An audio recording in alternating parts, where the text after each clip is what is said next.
sejak tahun 1600 sudah lebih dari 16 kali di titik-titik ini. Terkait dengan gempa-gempa yang masih terjadi ini, bisa diprediksi nggak Pak? Itu yang rusak itu semua itu rumah batako yang asal berdiri itu. Sekarang itu Amerika itu tidak lagi tertarik prediksi gempa, tapi dia diinvestasikan ke bangunan tahan gempa. Titik megatrust mana yang punya kemungkinan akan pecah duluan gitu? Mudah-mudahan kita nggak pernah ketemu Mbak Kuat ya. Yeah. Karena kita jalan nggak bisa, Kak. Lari apalagi nggak bisa. Kita tuh merangkak pun jatuh-jatuh. Oh. Pas lagi gempa, itu arahannya bukan lari keluar rumah, Pak ya? Enggak. Atau ibu kerja, bapak kerja, anak sekolah. Nanti jika terjadi krisis yang hebat, kita ketemu di satu tempat di mana harus ada. Oh.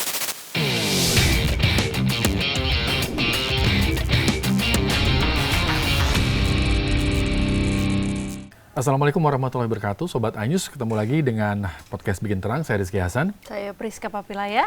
Ya Priska, dalam rentan waktu Januari sampai Agustus ini, kalau kita mereview ulang, itu kan kejadian gempa terjadi di beberapa negara gitu ya. Dan kita tahu lah ada Venezuela, kemudian ada di beberapa negara yang lain, Jepang ya, kemudian terakhir Filipina dan di Indonesia. Dan skalanya 7 ya, 7 magnitudo. Ini sebenarnya apa yang terjadi ya? Bumi kita lagi rentan apa gimana ya? Kita tanyakan langsung sama pakarnya. Ada pakar gempa langsung di sini, Sobat Anyus. Namanya Pak Daryono. Pak Daryono ini dulu bertugas di BMKG. Nah, sekarang masih berkecimpung di dunia kebencanaan, kemudian seputar dengan gempa bumi. Handphonenya nyala terus dari tadi, Sobat Anyus, karena sekarang lagi ada gempa di Flores dan masih terus terjadi. Kabarnya update dari Bapak nih barusan 8.000 sampai hari ini, 8.000 gempa. Boleh diceritakan Bapak, ini kondisinya sekarang di Flores bagaimana?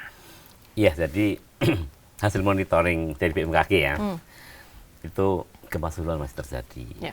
Hari ini udah lebih dari 8.200-an ya.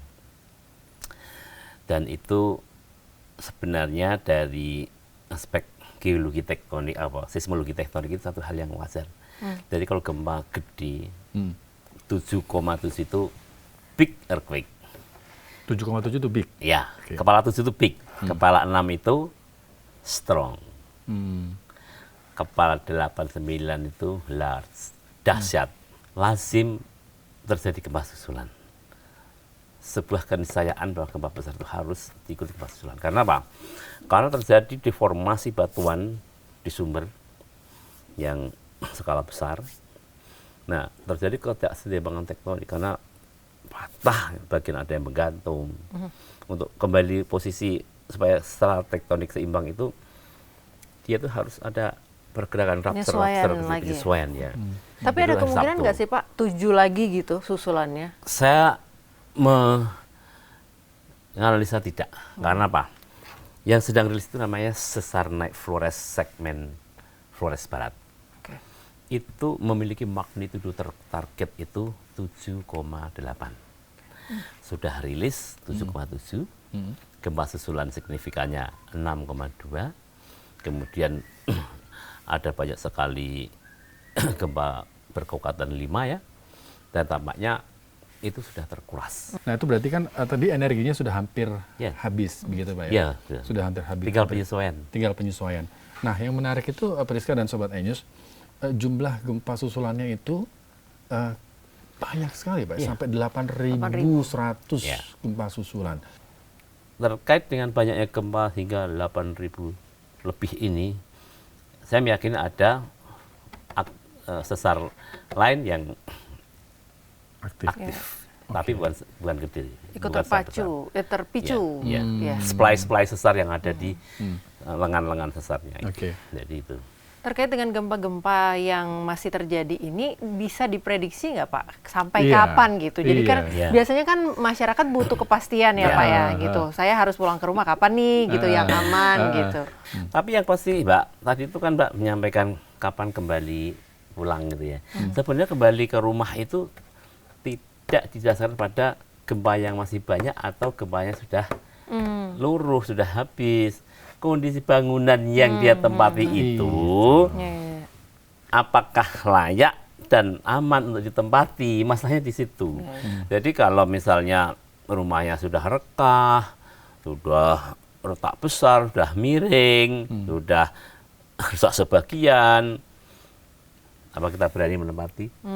Ya berani. Dan itu berbahayakan. Kalau ada gempa signifikan yang menggerakkan, itu bisa rubuh, bisa lebih parah. Ya. Tapi yang pasti dengan banyaknya gempa dirasakan, kalau catatan kita kan gempa susulan dirasakan itu sudah 146 kali, bayangkan. Yang dirasakan? Iya. Yang terasa gitu yang ya? dirasakan gempa susulan dirasakan itu 146. Jadi gini Mas, kalau gempa dirasakan ini terus menerus, ya rumah yang retak rambut akan jadi retak beneran. Besar, ya. Yang sudah retak besar bisa pecah, bisa rubuh. Rumah yang tadinya bagus pun bisa terbentuk micro crack yang akhirnya juga terjadi retakan juga. Di zona gempa itu, kalau gempa susulan itu dirasakan itu banyak, itu sudah mengancam rumah-rumah yang ada di situ. Oke. Sebentar Pak, ini kita punya peta ya. Coba kita lihat peta yang kita sudah siapin ya. Mungkin Bapak bisa menjelaskan. Nah ini peta ini nih. Ini kemarin yang gempa berarti di utara sini, Flores Pak? ya, di utara Nakiki ini. Okay. Tapi yang pasti ini yang saya ceritakan itu dari Bali, Lombok, kemudian Sumbawa, Bima, Flores, Larantuka, Alor, Wetar. Persis ada jalurnya merah bergigi. Oke. Dan itu sejak tahun 1600 sudah lebih dari 16 kali di titik-titik ini. Nah, selama ini yang masih kosong itu utara Sumbawa dan utara Nakikiu ini.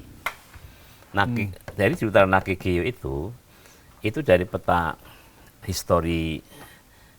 historical destructive earthquake itu tidak ada gempa yang besar. Termasuk juga yang ada di utara Sumbawa ini. Mitigasi struktural itu adalah kunci. Struktural itu kan bangunan ya. Jadi gempa itu kan tidak membunuh, tidak melukai. Tidak membunuh, tidak melukai. Kalau ada korban gempa, itu pasti kejatuhan, kerubuhan, ketimpa, potongan beton apa gimana, rubuhan rumah. Gempanya itu nggak apa-apa. Sehingga apa? Solusi utama dari bencana gempa itu ya bangunan tahan gempa. Dan bangunan tahan gempa nggak harus mahal, Mbak. Kemarin itu aku kan ke sana, Kak. Itu yang rusak itu semua itu rumah batako yang asal berdiri itu. Yang tadi balk kolom itu tidak ada rangka besinya, tidak ada betonnya, sehingga dia tidak kuat menahan gempa.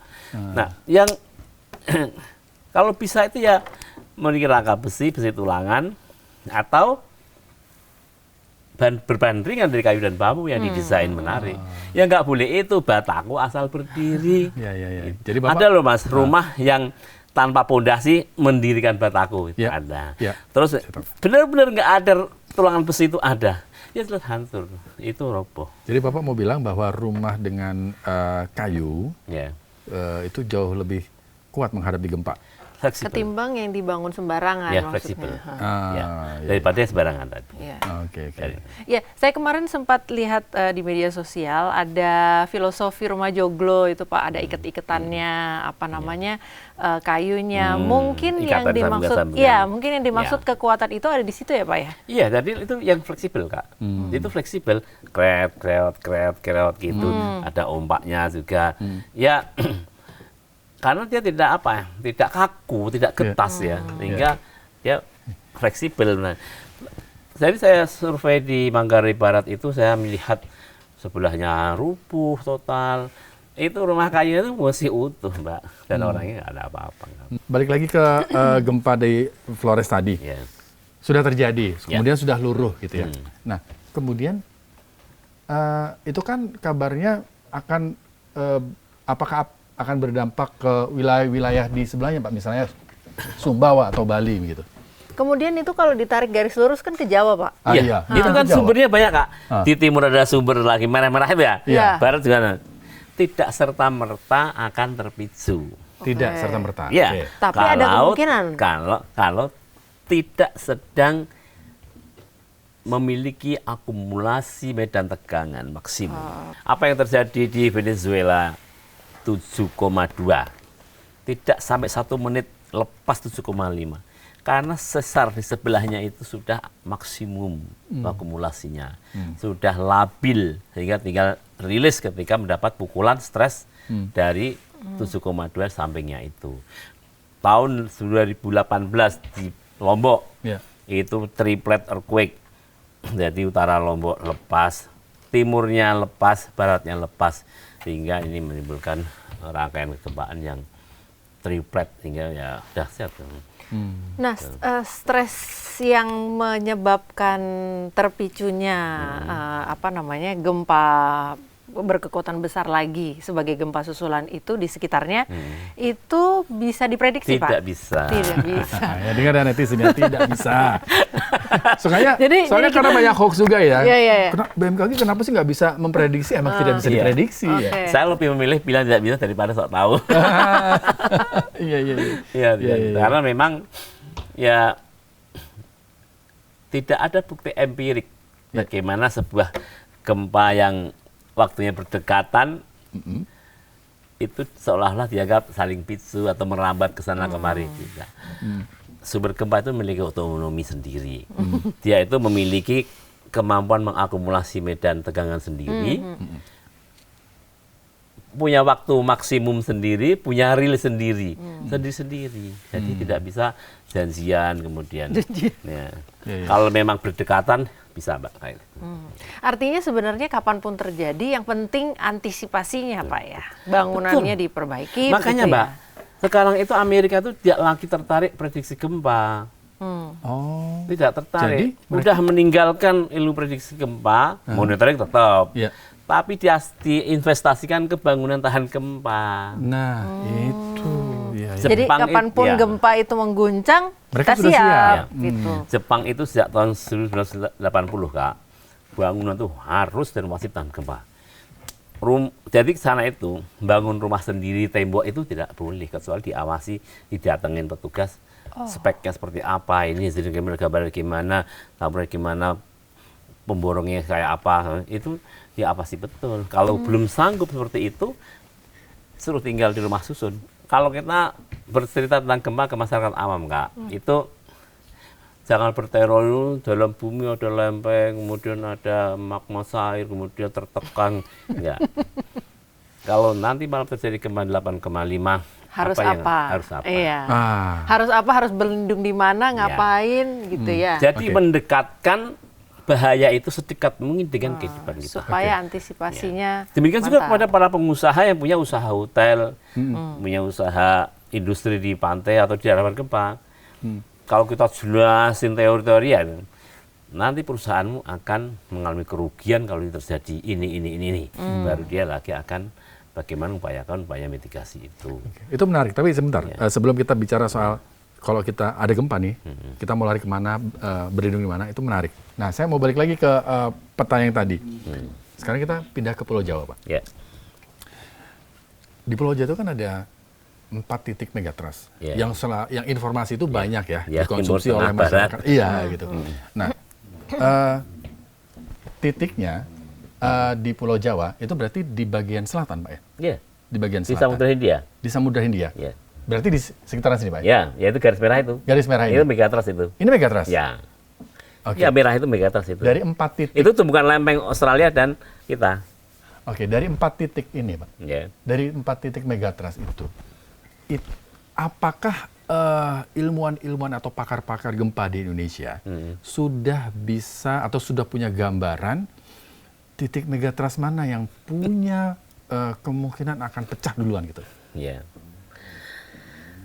Sebenarnya, Mas, ya, megatrust Selatan Jawa itu di era modern ini, era modern itu era di mana seismograf sudah ada, era 1900 sampai sekian ya. itu belum terjadi gempa megatrust yang benar-benar megatrust murni ya. Megatrust itu skalanya berapa, Pak? Ya bisa 8, bisa 9. Dari sejarah gempa besar Sultan Jawa itu belum ada yang kekuatannya 8 ke atas. Oh, kecuali Aceh. Ya. Aceh ya. itu berarti era modern ya Mas ya. Ya. Itu kita kan ngomong Jawa tadi. Ya, Jawa. Nah, Mas bawa ke Aceh. Iya, iya. Enggak, tadi saya ingat kalau di atas itu kan berarti Aceh ya. Jadi hanya kepala 7 aja. Dan itu sebagian besar intraslab. Pecahnya lempeng di bawah megatrust. Nah, kalau megatrustan Banyuwangi 1994 meninggal 350 orang. Itu yang ada tsunami, Pak ya. Kemudian Pangandaran 2006. Iya. Itu juga megatrust, tapi megatrust tipe tsunami earthquake. Ada di bibir, jadi ketika ini Pulau Jawa, ini Australia, di kuku saya ini pecahnya. Kalau megatrust beneran, ada di sini, di bawah sini. Jadi seperti Aceh, tahun 2004. Nias 2005. Bengkulu, tahun 2007. Padang? Pada 2009 bukan, itu intraslab, ada di bawah megatrust. Kemudian Page 2010 itu juga megatrust tipe tsunami earthquake. Jadi belum maksimum energinya. Itu pun di Cilacap di Pangandaran sudah membunuh 700 orang. Jadi kalau belum maksimum berarti ada potensi maksimum yang akan keluar. Kalau Selat Sunda itu memang sudah lebih dari 250 tahun tidak ada gempa besar di Selat Sunda. Ya, jadi di Selat Sunda itu termasuk sudah lama sekali tidak terjadi gempa besar. Yang terakhir ya Mas ya, terakhir itu Selat Sunda itu 1757. Oh, Lama ya? lama sekali. Sampai sekarang itu sudah 250 tahun. Kalau satu daerah gitu Pak, udah lama banget sampai 250 tahun nggak ada gempa. Ya, Selat Sunda inilah ya. Kita bisa. Sementara sumbernya aktif ya Kak ya. Apakah kita perlu antisipasi untuk yang itu sedang akumulasi Kak, sedang nabung. Oke. Oh, Karena lama jadi Iya. terakumulasi. Semakin lama periodisitasnya, Oke. tabungannya semakin banyak. Energinya besar sekali iya. yang harus Jadi, dirilis. Itu teori ya Kak ya, itu teori. Jadi teori yang nggak bisa dibantah itu. Oke, jadi secara teori Pak Daryono mau mengatakan bahwa 4 titik megatrust di Jawa yang harus menjadi perhatian adalah di Selat Sunda. Selat Sunda, ya. Yang kosong itu Selat Sunda dan Mentawai Siberut itu. Oh, Mentawai Siberut. Ya, yang tadi. Ini ya, kalau nih ya, Sobat Ayanyus ya, Selat Sunda nih, yang tadi jadi yang harus diperhatiin, megatrust Selat Sunda. Kalau itu nanti misalnya pecah, kita nih yang di Jakarta itu kena efeknya nggak? Pasti akan ada tsunami kan? Kalau dari modeling gempanya itu ya terdampak banget karena kan kalau lihat peta shake map-nya itu Jakarta juga kuning kecoklatan, artinya 7-8 modified Mercalli intensity itu ya rusak. Tuh. Jadi kalau itu rilis 8,7 Selat Sunda ya itu ya Lampung, Banten, Jakarta, Jawa Barat itu kan terdampak. Gempanya juga kan destruktif, warnanya kuning ini. Kuning itu berarti lebih dari 6 modified Mercalli intensity itu udah kerusakan. Nah, karena dangkal di megatrust ya pasti akan memicu tsunami. Oke. Ya. Itu modeling ya. Itu modeling. Tapi modeling ini sudah terverifikasi. Jadi kita itu bisa menggambarkan gempa yang belum terjadi berdasarkan model-model yang sudah diverifikasi oleh gempa-gempa yang pernah terjadi. Nah, ini juga kita perlu ingatkan juga ke Sobat Ayanyus bahwa ini bukan untuk menakut-nakuti bukan. Karena sering banget ini kalau bagian dari membangun awareness, kesadaran. Kesadaran itu tidak ada artinya kalau tidak ada preparedness. Oke. Ya. Kalau Bapak sebagai ilmuwan dan rekan-rekan ilmuwan yang lain sudah tahu nih gambarannya seperti ini, persiapan apa Pak yang dibuat, Pak? Gimana? Persiapan apa yang dibuat? Ya, kita harus menggencarkan sosialisasi, edukasi non struktural, pemahaman, edukasi dan lain-lain, sosial dan struktural. Kalau di kawasan yang diceritakan kita bahas tadi kan itu kan megatrust ya. Megatrust itu pasti paketnya tsunami, sehingga di samping kita membangun bangunan tahan gempa, cara evakuasi yang benar, kemudian itu juga harus menyiapkan tsunami-nya. Jadi peta bahaya tsunami kan sudah dibuat oleh BMKG, sehingga itu harus landaan sampai bilang ini landaan yang tadi Mas bilang 8,7 itu sebenarnya sudah dibuat landaan sampai di mana.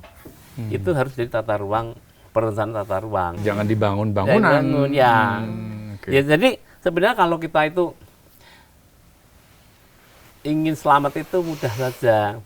Ya, kalau terjadi gempa itu agar kita selamat ya bangunannya ya kuat gitu. Kalau pengen nggak kena tsunami ya jangan nempel-nempel pantai tinggalnya. Tapi sekarang susah ya. Ya. Kasus masih ingat nggak kasus apa namanya alat pendeteksi tsunami hilang dicuri? Iya. Oh itu sudah biasa itu. Iya kan? Udah biasa Pak. Enggak, maksudnya artinya kesadaran orang bahwa kita hidup di negara yang rawan bencana itu kan masih sangat kecil. Iya. Nah kalau Bapak sebagai seorang ilmuwan kegempaan, apakah pemerintah saat ini sudah maksimal untuk sosialisasi itu, apalagi khususnya untuk mereka yang tinggal di selatan Pulau Jawa ya? Iya. Sebenarnya apa yang dilakukan pemerintah itu sudah cukup bagus ya, bahwa ambillah contoh di BMKG aja dulu ya. BMKG itu memiliki sistem info gempa dan peringatan dini tsunami yang sangat cepat ya. Bahkan kurang dari 3 menit itu sudah sampai kepada masyarakat, sudah sampai di HP, sudah sampai di mana-mana. Kemarin gempa Flores itu 2 menit 16 detik itu sampai kepada masyarakat, termasuk peringatan dini tsunami. Itu prestasi yang gemilang. Tidak hanya itu ya, termasuk juga prediksi tentang cuaca ekstrim, kemudian badai tropis nanti akan muncul di mana. Itu sudah seperti badai Senyar di Aceh, itu sudah diprediksi. Badai Seroja di NTT itu. BMKG itu sudah memberikan yang terbaik lah pokoknya. Hanya respon itu yang masih perlu dibangun. Respon publik masyarakat, pemerintah daerah itu harus diperkuat ya. Nah, jadi itu dari aspek pemerintah ya Mas ya. Jadi pemerintah itu sudah berbuat banyak. Bahkan di BMKG itu ada program namanya Sekolah Lapang Gempa dan Tsunami. Itu datang ke kabupaten, kota, provinsi untuk mengajarkan bagaimana mengenalkan daerah ini ada potensi. Ini ada potensi gempa, ada potensi tsunami. Diceritakan semua landaannya sekian. Bagaimana cara selamatnya. Sehingga kita perlu mengajarkan mereka itu membuat SOP ketika terjadi itu harus bagaimana berbuat apa, membuat jalur evakuasi, memasang rambu, menentukan titik kumpul, kemudian berlatih susur jalur evakuasi. Itu supaya tidak awam, supaya punya bekal ya. Dan partner kita kan BPBD ya itu ya. Dan sebenarnya sudah berbuat ya. Ya cuma karena saking banyak daerah rawan, ya tentu saja kan butuh anggaran ya, anggaran juga terbatas. Jadi ya artinya pemerintah sudah banyak berbuat lah untuk ini. Sehingga sinergi ini harus terus dibangun dan diharapkan apakah itu pemerintah daerah, apakah itu pihak swasta, itu harus ikut terlibat di dalam upaya mitigasi. Mungkin kita juga, ini bagian dari podcast ini membuat kesadaran masyarakat meningkat ya untuk menghadapi gempa, bencana apapun yang tidak mungkin tidak terjadi gitu, karena ya namanya di Pulau Jawa tadi sudah disebutkan menurut penelitian akan ada megatrust dan sebagainya. Ya pasti Mbak, ada sumbernya megatrust, sesar aktif, sumber itu nggak bisa dibantah, pertanyaan ada. Aktivitasnya BMKG itu sudah jago memonitor gempa dan ternyata aktif gitu. 3, historinya ada. Jadi sejarah gempa merusak itu tebalnya segini, Pak. Tsunami segini. Artinya udah lebih dari 200 tsunami destruktif itu. Kalau gempa merusak udah banyak sekali, lebih dari 500 sekali. Jadi ya sumber ada, aktivitas ada, historicalnya ada. Nah, mau kurang percaya apa gitu. Cuman sayangnya belum bisa memprediksi kapan itu terjadinya. Jadi seperti itu aja, Kak. Tapi mungkin masyarakat Indonesia sendiri teorinya ada, prediksi sudah ada, sudah pasti terjadi, tetapi kita tidak tahu waktunya. Mungkin untuk mitigasinya perlu dipaksa seperti di Jepang, Pak. Harus dipantau nih pembangunan rumah. Wajib ikut latihan evakuasi, begitu belum ya? Masuk kurikulum ya, harusnya masuk kurikulum Pak ya? Ya, mestinya gitu. Training para tukang.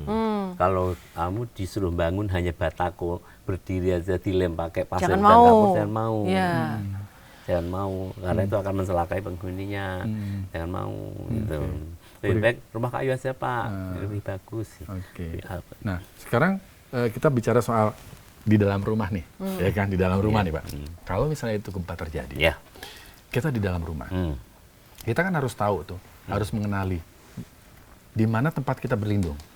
Tempat teraman ya. Tempat teraman ya. Risa udah tahu belum? Kalau di rumah di mana? Biasanya kalau di tayangan-tayangan tuh masuk kolong. Masuk kolong. Kolong ini, kolong. Pokoknya kalau terjadi gempa kuat, itu kan mudah-mudahan kita nggak pernah ketemu gempa kuat ya. Karena kita jalan nggak bisa, Kak. Lari apalagi nggak bisa. Kita tuh merangkak pun jatuh. Gitu. Saking besar goncangan. Daripada beresiko kesatuan apa, mending langsung menyusup ke bawah meja, ke bawah kursi, ke tempat tidur. Atau ini pilih mana, kesatuan beton langsung ke kepala atau kelambaran tangan. Ya, konsepnya seperti itu. Jadi tengkuk dan kepala itu yang harus dilindungi. Kalau kaki patah, tangan patah, ya masih hidup. Tapi kalau tengkuk dan kepala, ya sudah selesai. Ya fatal. Sehingga, tapi drop, cover, hold. Drop. Cover. Masuk ke kolom. Hold, pegangan. Dengan catatan rumahnya tahan gempa. Dengan catatan rumah tahan gempa. Berarti cari meja. Sebenarnya ini drop, cover, hold itu untuk mengamani dari non-struktural building. Non-struktural itu ya plafon, lemari. Kalau strukturnya yang kena, kan pancake collapse ya. Oh iya, pancake collapse. Jadi ya kalau pancake collapse ya itu nggak ada artinya, itu runtuh semua. Jadi kalau pas lagi gempa itu arahannya bukan lari keluar rumah, Pak ya? Enggak. Karena apa? Karena itu tuh bisa rontok semua tempat. Sepanjang tempat lari. Kalau guncangannya belum kuat, kita ada di ruang tamu, itu masih memungkinkan untuk melesat keluar, masih boleh. Tapi kalau udah lari dibanting sana kebanting sini, itu harus membawa tengkuk dan kembali kita ke bawah. Material apa yang bisa melindungi? Yang penting tidak kontak langsung dengan barang runtuhan. Berarti harus mengenali tempat yang aman di rumah ya? Iya. Dan kesepakatan di rumah itu harus ada rapat bapak, ibu, anak.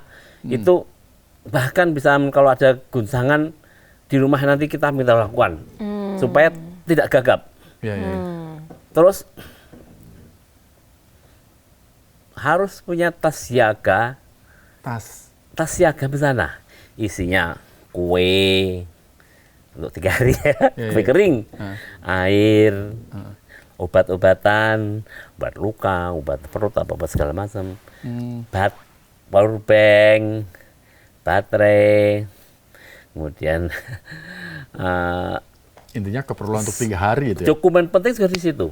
Oh, dalam satu tas pokoknya ya? Iya, pokoknya ambil aja pokoknya. Kalau terjadi krisis, rumah hancur segala macam, kita selamat, kita nggak punya air, nggak ada dimakan, nggak punya obat, padahal kita luka-luka, haus. Gimana? Iya benar. Nah, terus, tapi nggak semua orang kepikir loh itu. Iya. Terus Mbak, kita harus ada kesepakatan kalau ibu sedang di rumah atau ibu kerja, bapak kerja, anak sekolah. Nanti jika terjadi krisis yang hebat, kita ketemu di satu tempat di mana harus ada tsunami. Ada titik Ya, kumpul yang di harus Aceh itu yang harus disepakati. ada anak ibu suami yang berpisah hampir lebih dari 3 bulan. Baru ketemu setelah lebih dari 3 bulan kalau salah. Di titik kumpulnya mereka. Iya, padahal mereka hanya tersebar di pengungsi manapun karena nggak ketemu. Menarik ya. Iya. Jadi harus ada kesepakatan Iya, di keluarga. terpisah nanti ya. Kalau misalnya, Iya. Ya gimana rumahnya udah nggak ada. iya, bapak kerja, Komunikasi susah. komunikasi susah, ibu kerja, Udah anak nggak ada sekolah. handphone itu. Iya. Handphone aja udah nggak. Ini mumpung ada Pak Daryono nih. Pak, kalau di rumah ada satu, kalau di rumah saya itu tangganya dari besi. Ketika ada gempa, aman nggak berlindung di bawah tangga yang terbuat dari besi, Pak? Kalau itu sekiranya tidak akan membuat kita, kalau tidak runtuh, ya nggak apa-apa. Itu kan sama dengan kursi, sama dengan meja, Kak. Sama saja. Nah, yang justru masih debat itu kan triangle space ya, ruangan segitiga ya. Kalau ini itu, karena apa? Itu ada yang menyarankan ke situ, tapi itu berbahaya karena jatuhnya barang, rubuhnya barang itu belum tentu seperti yang kita harap, yang kita maksud dan kita inginkan ya. Ya, bisa saja. Pak, satu lagi Pak, tadi Bapak sempat singgung soal 2 menit atau 3 menit sebelum bencana terjadi itu BMKG sudah memberi warning ya? Sudah terjadi kan? Ya, tapi infonya cepat. Ya, terutama warning tsunami ya. Handphone langsung begitu. Butuh waktu berapa lama sih Pak untuk manusia itu menyelamatkan diri? Itu tergantung jarak sumber gempanya. Itu golden time namanya, Mbak. Jadi kalau misalnya tsunami itu ada di sekitar 200 km di selatan Sukabumi ya, itu mungkin butuh waktu sekitar 25 sampai 30 menit untuk sampai ke pesisir pantai. Nah, ini namanya golden time. Nah, golden time ini kita gunakan untuk evakuasi. Jadi kalau BMKG memberikan informasi peringatan di tsunami, ya itu segera menjauh dari pantai. Nah, kita hanya punya waktu 20 atau 30 menit. Tapi kalau semakin dekat dengan pantai, waktunya semakin singkat. Ya, nah, tapi oke lah kita menggunakan warning BMKG itu secara institusional ya. Tapi namanya teknologi kan bisa fail ya. Kita nggak berharap itu. Tapi kalau ingin jaminan kita selamat, jadikan tanda alam itu sebagai peringatan dini tsunami. Kalau kita berada di pantai, ada gempa kuat, atau gempa itu berayun agak lama, ya tadi itu namanya tsunami earthquake itu, kalau berayun lama itu segera, pokoknya setiap merasakan gempa di pantai, lebih baik segera meninggalkan pantai. Gitu. Secepat mungkin. Ya, meskipun akhirnya nggak ada tsunami. Ke daerah yang lebih tinggi, Pak? Pegunungan bisa, begitu? pokoknya menjauh dari pantai aja. Ya. Tapi kalau sudah tsunami di depan mata, ya harus segera evakuasi vertikal. Evakuasi vertikal itu bisa naik, kalau sudah di depan mata ya Kak ya. Yang penting evakuasi vertikal. Apakah naik pohon, naik tower, naik PTS, naik rumah yang kokoh itu, yang penting segera naiknya. Oke, saya punya pertanyaan terakhir nih. Ke Pak Daryono, ini soal mitigasi gempa gitu ya. Ketika ada gempa, masuk lemari itu aman nggak Pak? Nah, kalau lemarinya kokoh ya nggak apa-apa. Aman ya? Berarti punya lemari jati di rumah. Ya nggak apa-apa, lemari kokoh nggak apa-apa. Pokoknya itu sebenarnya konteksnya kan hanya mereduksi bahaya yang lebih besar. Melindungi anggota tubuh, terutama bagian atas ya Pak ya? Iya. Ya saya bilang tadi, kalau terjadi krisis yang hebat dengan gempa, kita jangan berharap akan keluar mulus utuh ya. Apakah kakinya luka, apakah tangan atau kakinya patah, tangan patah. Yang penting kepala dan tekuk ini masih utuh. Jadi begitu ada gempa, refleks harus ya. Iya, kursi boleh, papan boleh, tas boleh, laptop boleh. Yang penting potongan besi, beton, atau itu tidak kontak langsung dengan karena itu bisa fatal. Oke, saya Pak terakhir Pak satu. kalau misalnya ada bencana terjadi, karena di Jawa ini kan nggak semua pernah tahu merasakan bencana gitu ya Pak, walaupun secara teori atau secara penelitian itu pasti akan terjadi. Nah, kemana harus mencari informasi? Update terkini, kemudian arahan-arahan langsung dari pemerintah misalnya, begitu itu akses informasinya kemana Pak? Di BMKG itu ada aplikasi namanya Info BMKG ya. Oke. Itu sudah cepat sekali. Jadi ada namanya Earthquake Real Time di sini. Di Info BMKG, makanya di Play Store. Ada juga WRS, Warning Receiver System Mobile. Itu di Play Store juga. Makanya harus diinstal itu. Kalau Info BMKG malah kalau ada gempa bunyi alarmnya. Gitu. Ini bukan jualan ya. Iya, Ini untuk demi kepentingan karena gini. Ya, malahan kita tahu Mas, ini potensi tsunami apa tidak itu ada di sini. Iya, karena kita hidup di negara, daerah, pulau yang rawan bencana, maka nggak ada salahnya sekarang setiap orang punya handphone. Info BMKG dan WRS Mobile. Oke. Menarik ya, banyak dapat ilmu ya. Kita dapat ilmu dan ya itu satu hal yang paling mendasar yang perlu disiapkan oleh semua adalah pastikan rumah tahan gempa, gitu. Pastikan punya rumah tahan gempa, tentukan titik kumpul keluarga, kemudian siapkan semua barang untuk 3 hari ke depan. Satu lagi deh. Apa? Satu lagi. Ini kita nih, buat mereka-mereka yang tinggal atau bekerja di gedung kayak kita nih ya, gedung tinggi. Begitu ada gempa, karena kita pernah merasakan gedung ini lagi gempa Pak. Saya turun dari lantai 11 Pak. Nah, ketika gempa itu yang harus dilakukan oleh karyawan. Bertahan dulu. Bukan langsung turun.